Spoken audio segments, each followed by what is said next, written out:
ng mga hostage.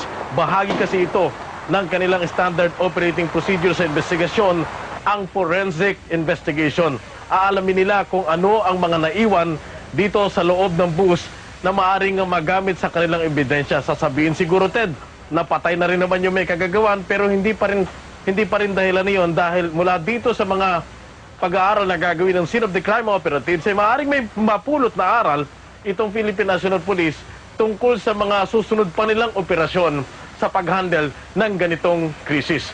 Maya-maya, Ted, inaasahan na hihilahin na rin itong bus na ito dito sa harap ng Quirino Grandstand dahil sa kasalukuyan ay nandito na yung tow truck ng Metro Manila Development Authority. Ted. George, sino ba ang naghatid sa mga biktima sa ospital? Di ba mga pulis din? Hindi, Ted, eh. Merong mga ambulansya ng iba't ibang ospital. Meron pa nga yung ambulansya ng mga rescue units mula sa iba't ibang lugar. Meron ako nakita kanina, rescue unit galing pa ng Pasig City.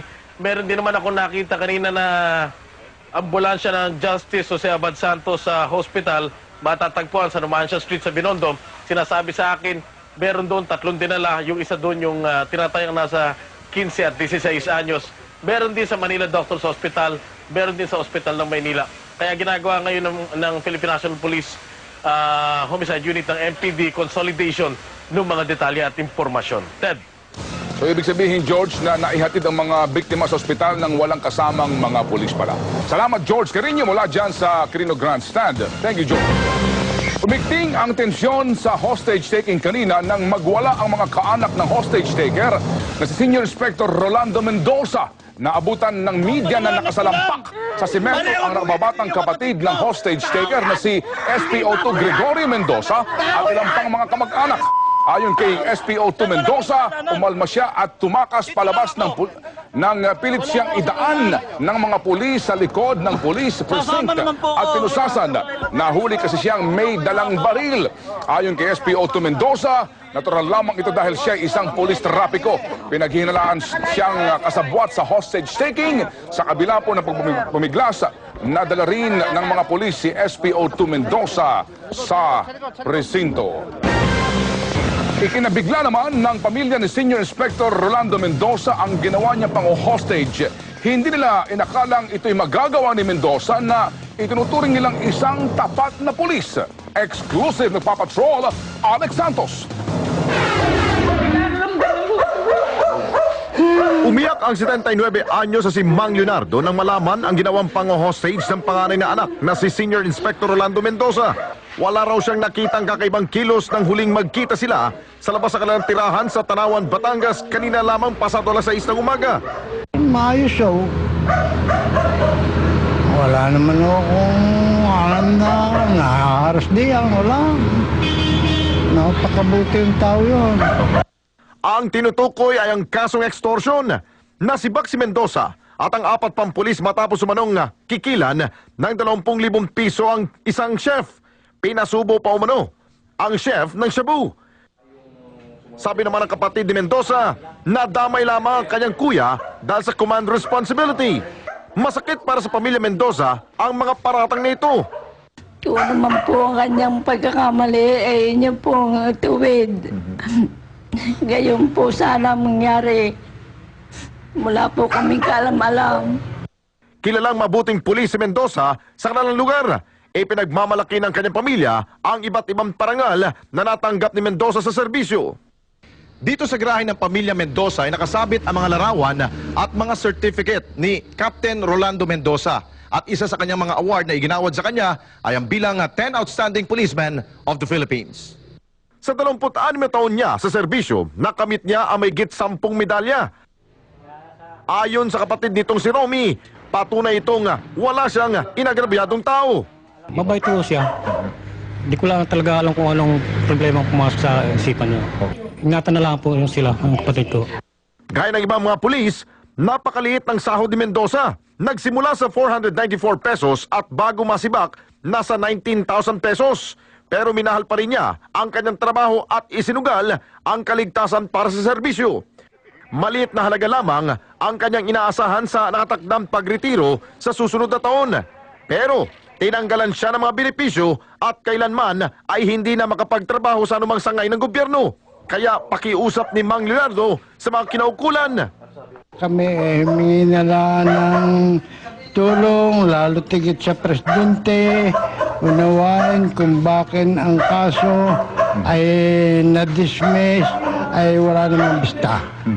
Sa ngayon, awa ang nadadama ng mga taga-Tanawan kay Captain Mendoza. Umaasa silang masolusyunan ito sa madaling panahon, lalo na't balak pa sanang maging barangay chairman si Captain Mendoza sa darating na halalan. Alex Santos, Patrol ng Pilipino. Yan po ang report ni Alex bago po mangyari mga kaibigan ang madugong pagwawakas ng hostage drama kanina. Samantala, dineklarang dead on arrival ang dalawa sa mga biktima ng hostage taking sa ospital ng Maynila. Isang batang Pinoy naman ang inoobserbahan dahil sa tama ng baril. At live mula sa lungsod ng Maynila, nagpapatrol Dolan Castro. Dolan? Ted, matapos nga may 12 oras na trahedyang hostage drama sa bahagi ng Quirino Grande sa lungsod ng Maynila, dito nga sa OSMA o Hospital ng Maynila, dinala naman ang may 7 biktima. Kabilang nga dyan din 2 dead on arrival na turista at 3 rin yung sugatan, habang 2 naman yung dumanas na matinding trauma. Ted, hawak natin mga pangalan ngayon ng 7 biktima na yan. Ang dineklarang dead on arrival ay sina Ken Yong at si Yeng Yiwa. Habang yung mga sugatan naman, Ted, kinala silang Mike Ladrillo. Ito yung bata nga sinasabing tinamaan o bystander at tinamaan lamang sa insidente, no? At yung sina Chan Kwak Chu at si Lo Campon. Habang yung 2 naman nakaligtas at dumanas ng trauma ay itong si Emmy Yong at si Li Yeng Chuan. Kanina ay nagkaroon ng mixing press briefing itong mga taga Red Cross o itong mga taga Hospital ng Maynila, kasama nga yung ilang mga nakaligtas na biktima. At nakausap natin kanina itong si Li Yeng Chuan at sinabi nga sa atin yung mixing niyang karanasan matapos siyang mapadpad niya sa loob ng bus na yan at maramdaman din niya yung paghagis ng tear gas. Narito, Ted, yung ating panayam dito kay Li Yeng Chuan. The soldier said he was dismissed unfairly and that he has a gun with him. What did he do to you? I think just short. Ted, ganina lamang ay dumating dito si Secretary Jessie Lubredo ng DILG at nakipag-usap din, nakipag-ugnayan sa mga taga-rescue at dito sa mga kamag-anakan rin at mga taga-embassy nitong mga dayuhan. At ngayon man ay inalis din naman o nilipat sa ibang ospital itong sinasabing 4 na dayuhan at dinala sa Manila Doctors Hospital sa ngayon lamang. So lumalabas, Ted, dito sa Hospital ng Maynila ngayon ay 2 ang naiwan. Ito yung 2 dead on arrival at kabilang na rin yung Pilipinong biktima na si Mike Ladrillo. Ted? Salamat, Dolan Castro. Nagpalabas na po ng travel advisory ang Hong Kong government matapos ang insidente ng pang-hostage sa mga taga-Hong Kong kanina sa Quirino Grandstand. Pinaiiwas na ng gobyerno ng Hong Kong ang lahat ng kanilang mga residente sa pagbiyahe sa ating bansa.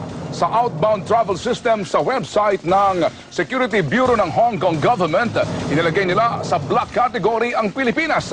O ibig sabihin, bansang mayroong severe threat o may malaking banta. Ikinalungkot naman ng Embahada ng China ang pagkamatay ng ilang nabihag na Chinese nationals. Kanilang hiniling sa pamahalaan ng Pilipinas na bigyan ng atensyon ang mga nakaligtas na turista. Sa pagbabalik ng TV Patrol Special Coverage, ang itsura ng loob ng bus matapos ang hostage taking masisilip na. Lagay ng ibang hostage, aalamin natin live. At ang lagay ng driver ng bus na nakatakas bago ang pulutan, abangan sa pagbabalik ng TV Patrol Special Coverage. Effort ba na magkaroon ng smooth hair like mine? Ang Rejoice, nasa Tri-Sachet na. 5 pesos lang. Or hair na sobrang smooth, halong pinahatoy. Sumubok man ng iba, alam kong you'll go back to rejoicing. Back to rejoicing, aayos. Matulog pag-gising, aayos. I'm back to rejoicing, aayos. Sa iyo din pala, babalik ang bangla. Tara na, come back to rejoicing. Ayos sa ganda, ayos sa presyo. Rejoice Tri-Sachet, 5 pesos lang. Tao po? Sino kayo?